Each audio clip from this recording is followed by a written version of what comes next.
ये ब्रिक्स देशों की ऑनलाइन मीटिंग की तस्वीरें हैं और चीन के राष्ट्रपति शी जिनपिंग इसमें आपको दिखेंगे, रूस के राष्ट्रपति पुतिन हैं, ब्राजील के राष्ट्रपति लूला हैं।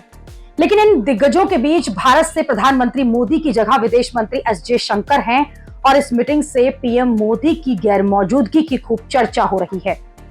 हर कोई हैरान है कि जिस मीटिंग में जिनपिंग, पुतिन सब मौजूद रहे, उस मीटिंग को पीएम मोदी ने आखिरकार अटेंड क्यों नहीं किया, जबकि यह मीटिंग ट्रंप को एक और तगड़ा जवाब देने का मौका था। डोनाल्ड ट्रंप तो एससीओ समिट में मोदी, पुतिन, जिनपिंग को एक साथ देखकर ही जल भुन गए थे और उसके बाद से भारत के प्रति नरम भी हो गए, लाइन पर आने लगे थे। अगर ट्रंप ब्रिक्स के मंच से भी पीएम मोदी, पुतिन और जिनपिंग को एक साथ फिर से देख लेते तो उन्हें और तगड़ा मैसेज मिल जाता।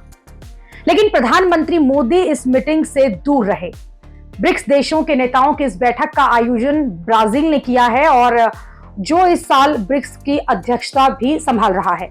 ट्रंप ने ब्राजील पर भी 50% का टैरिफ लगा रखा है, जो सोमवार से लागू हो गया है। लेकिन भारत की तरह ही ब्राजील भी ट्रंप के आगे झुका नहीं, बल्कि कड़ी टक्कर ली। इतना ही नहीं, जब भारत पर टैरिफ लगा था तो ब्राजील भारत के साथ खड़ा था। इसलिए बहुत सारे सवाल उठ रहे हैं कि भारत ने ब्रिक्स को अकेला छोड़ दिया, मुश्किल वक्त में हाथ पीछे कर लिए और चीन से भी किनारा कर लिया। जबकि दूसरी तरफ कई एक्सपर्ट्स प्रधानमंत्री मोदी के इस फैसले को यह कहकर समर्थन कर रहे हैं क्योंकि ट्रंप भी नरम पड़ रहे हैं, तो ऐसे वक्त में अगर पीएम मोदी ब्रिक्स की बैठक में शामिल होते तो अमेरिका से रिश्ते और ज्यादा खराब हो जाते और भारत ऐसा नहीं चाहेगा। भारत अभी चीन और अमेरिका के बीच संतुलन बनाकर चल रहा है, लेकिन भारत की इस संतुलित नीति का कहीं गलत मैसेज न चला जाए। वहीं अमेरिका इस मुगालते में आ जाए कि ट्रंप की धमकी के आगे भारत झुक गया और ब्रिक्स से किनारा कर लिया। क्योंकि आप देखिए कि ट्रंप भले ही भारत के खिलाफ नहीं बोल रहे, लेकिन उनके करीबी लगातार भारत को टारगेट कर रहे हैं। ट्रंप के सलाहकार पीटर नवारो ने ब्रिक्स को लेकर आपत्तिजनक बयान दिया है। पीटर नवारो ने कहा है कि इनमें से कोई भी देश अमेरिका को सामान बेचे बिना टिक नहीं पाएगा। जब ये अमेरिका को सामान बेचते हैं तो वो वैम्पायर की तरह होते हैं जो अपनी अनुचित व्यापार प्रथाओं से हमारा खून चूस रहे होते हैं।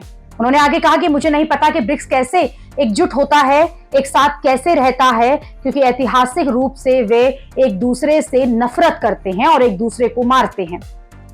अब जब ट्रंप के सलाहकार इस तरह की बातें कर रहे हैं तो जाहिर सी बात है कि उन्हें यह सब बोलने के लिए ट्रंप से शय मिल रही होगी। तो फिर सवाल ये है कि हम ये देख चुके हैं कि ट्रंप भारत के लिए भरोसेमंद नहीं है, तो फिर ट्रंप की परवाह ब्रिक्स से दूरी बनाकर क्यों की जा रही है।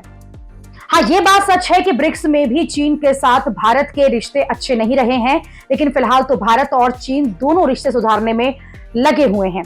इसके लिए पीएम मोदी चीन भी गए थे, फिर अचानक से ब्रिक्स से दूरी क्यों बनाई, ये बात कई लोगों के गले नहीं उतर रही।